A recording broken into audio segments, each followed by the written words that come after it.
भारत में 200 नदियां बहती हैं। नदियों की वजह से ही सभ्यताएं पनपती हैं, बस्तियां बसती हैं और कहानियां बनती हैं। यही वो नदियां हैं जहां प्राचीन काल में ऋषि मुनि बैठकर तपस्या करते थे। लेकिन क्या कभी आपने सोचा है कि नदियों को बदले में हम प्लास्टिक, कचरा और गंदगी दे रहे हैं?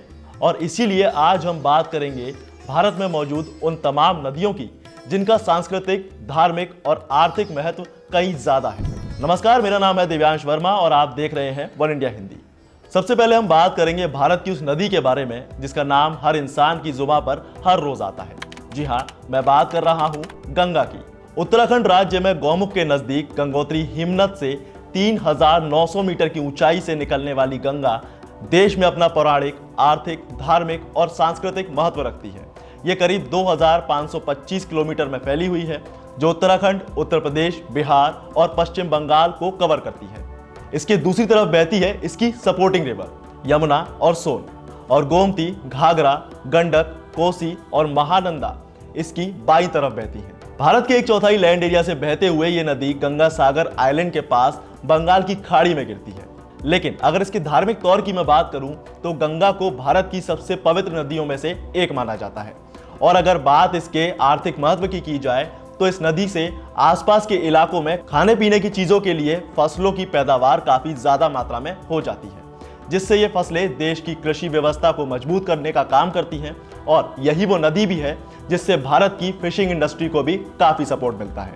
यही नहीं, गंगा के किनारे कई सारे टूरिस्ट प्लेसेस भी हैं जो भारत के इकोनॉमिक सेक्टर में काफी सपोर्ट देने का काम करते हैं। गंगा नदी पर फरक्का, भीमगौड़ा और टिहरी जैसे बड़े डैम भी बनाए गए हैं। 260 मीटर ऊंचे टिहरी डैम की कुल पावर जनरेशन कैपेसिटी 2400 मेगावाट की है। वहीं इसके रिजर्वायर की लंबाई 42 स्क्वायर किलोमीटर है।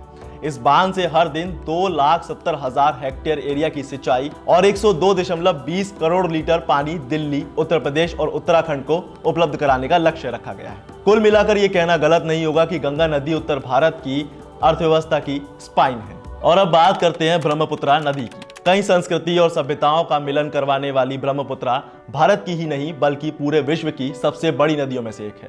इसकी कुल लंबाई 2900 किलोमीटर है और बेसिन एरिया 6,51,334 स्क्वायर किलोमीटर है। और ये नदी कैलाश पर्वत में मानसरोवर झील के पास चेमायुंगडुंग हिमनद से निकलती है। यही नहीं, ये नदी पूर्व दिशा में हिमालय के पैरेलल दक्षिण तिब्बत के ड्राई और फ्लैट सरफेस में लगभग 1200 किलोमीटर की दूरी तय करती है, जहां इसे सांगपो के नाम से भी जाना जाता है।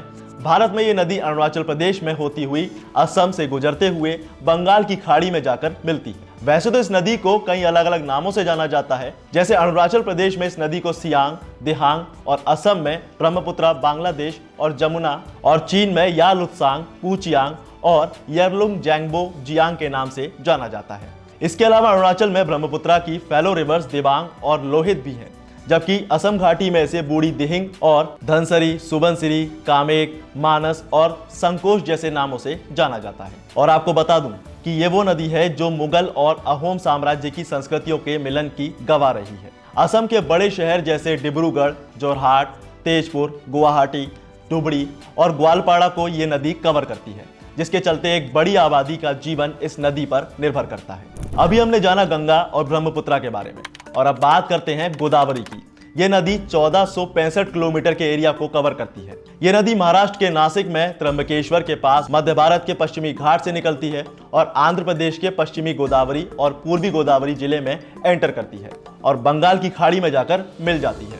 बात अगर की जाए इसके राज्यों में फैलाव की तो ये छत्तीसगढ़, महाराष्ट्र, आंध्र प्रदेश और मध्य प्रदेश, कर्नाटक और उड़ीसा में ज्यादा है। जब गोदावरी अपने सोर्स से पूर्वी घाटी तक बहती है तो उस दौरान रास्ते में दारना, पूर्णा, मंजरा, प्राणहिता, मनेर, सबरी, पेंगंगा, वेंगंगा और इंद्रावती जैसी नदियां आकर उसमें मिल जाती हैं। वैसे इसका आर्थिक महत्व भी काफी अच्छा है, क्योंकि यही वो नदी भी है जिसका खेती के लिए सबसे ज्यादा रोल है। खास बात यह है कि इसका ज्यादातर इस्तेमाल तंबाकू को उगाने के लिए किया जाता है। 19वीं शताब्दी के बीच में British engineer sir Arthur Thomas cotton ने आंध्र प्रदेश में राजमुंद्री शहर के पास गोदावरी नदी पर पहली बड़ी सिंचाई परियोजना के तहत एक डैम बनवाया था।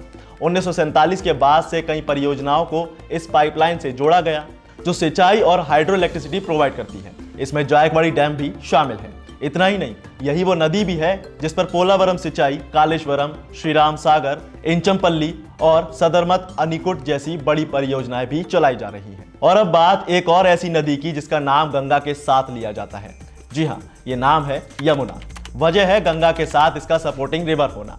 1376 किलोमीटर की यात्रा करके उत्तर प्रदेश के प्रयागराज में गंगा में ये नदी मिल जाती है। हिंडन, शारदा, चंबल, बेतवा, केन जैसी नदियों को ये काफी सपोर्ट देने का काम करती है। ये नदी 3,66,223 किलोमीटर स्क्वायर की घाटी का निर्माण करती है। हालांकि धार्मिक तौर पर इस नदी को भी काफी माना जाता है, लेकिन इकोनॉमिकली ये नदी उससे भी ज्यादा सपोर्टिंग है, क्योंकि हरियाणा और उत्तर प्रदेश की नहरों का ये इकलौता सोर्स है। और अब आखिर में बात करते हैं सिंधु नदी की। इस नदी को ट्रांस हिमालय रिवर के नाम से जाना जाता है और ये नदी पाकिस्तान, भारत और चीन के बीच बहती है। इस नदी की टोटल लंबाई की अगर मैं बात करूं तो ये तकरीबन 2000 मील है। वैसे अगर बात नदी के टोटल ड्रेनेज एरिया के बारे में की जाए तो ये करीब 4,50,000 स्क्वायर मील से भी ज्यादा है और यही चीज इसे दुनिया की 50 सबसे बड़ी नदियों में एक बनाती है। और जानते हैं, इस नदी के बारे में एक बात बड़ी ही इंटरेस्टिंग है, वो ये कि ईरान के लोग सा को हा बोलते थे, जिस वजह से वहां के लोग सिंधु नदी को हिंदू नदी कहते थे और इसी वजह से सिंधु नदी के पार रहने वाले लोगों को हिंदू कहा जाने लगा। इसके बाद पारसी में सिंधु को हिंदू कहकर संबोधित किया जाने लगा, जिसकी वजह से ही भारतवासियों को हिंदू और भारतवर्ष को हिंदुस्तान के नाम से जाना गया। यह भारत की सबसे पुरानी सभ्यता यानी सिंधु घाटी सभ्यता की भी गवाह रही है, क्योंकि इसी नदी से सिंधु घाटी सभ्यता का जन्म हुआ था। अब जैसा कि मैंने शुरुआत में नदी की खस्ता हालत के बारे में बात की, तो अब जरा विस्तार से बात करते हैं। देखिए, आपने कई नदियों में सफेद तैरता हुआ झाग देखा होगा, ज्यादातर दिल्ली वालों ने, पर कभी आपने ये जानने की कोशिश की है कि असल में ये होता क्या है? देखिए, इसे समझने के लिए कोई रॉकेट साइंस नहीं पढ़ना है, पर इस झाग की वजह नालों और सीवेज के पानी के साथ आने वाला साबुन और डिटर्जेंट होता है। इसके अलावा कारखानों से निकलने वाला केमिकल वाला पानी भी इसके लिए जिम्मेदार है। आज भी शहर के कई हिस्सों में सीवर का पानी नदियों में जाता है और मानसून के बाद जब नदियों का वाटर लेवल कम होने लगता है तो पॉल्यूटेंट पार्टिकल्स एक परत बना लेते हैं। पॉल्यूटेंट्स में खासतौर पर फॉस्फेट की मात्रा ज्यादा होती है। झाग की परत के लिए जिम्मेदार वही चीज होती है। सीपीसीबी और डीपीसीबी ने भी झाग की वजह सरफेक्टेंट और फॉस्फेट को ही माना है। तो ये थी भारत की वो नदियां जिसे भारत की रीढ़ की हड्डी कहना गलत नहीं होगा। हाँ, वो बात और है कि आज जो नदियां जमानों पहले साफ और शीशे जैसी चमकदार हुआ करती थी, वो आज प्रदूषण की चपेट में अपना दम घुटा रही हैं। अब आप ही बताएं, नदियों को बचाने के लिए हमें क्या करना चाहिए? हमें कमेंट में जरूर बताएं, साथ ही वीडियो को लाइक से जरूर करें और ऐसी इंफॉर्मेशन के लिए सब्सक्राइब करें वन इंडिया हिंदी।